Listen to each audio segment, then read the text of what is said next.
Usewuthuli lwezinsi manje uDelile emva kokushiywa ngabazali bakhe bobabili emhlabeni.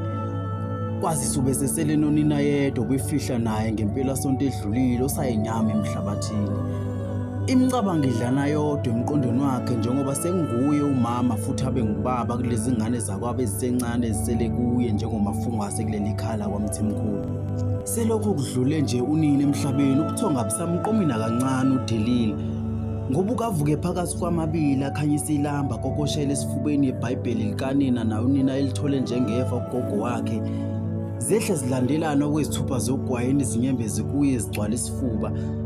Ukhala buthule njengoba nje engafuni ukuphazamisa izingane zakwabo lezalele nazo ekhishini likagogo elifulelwe ngutshani.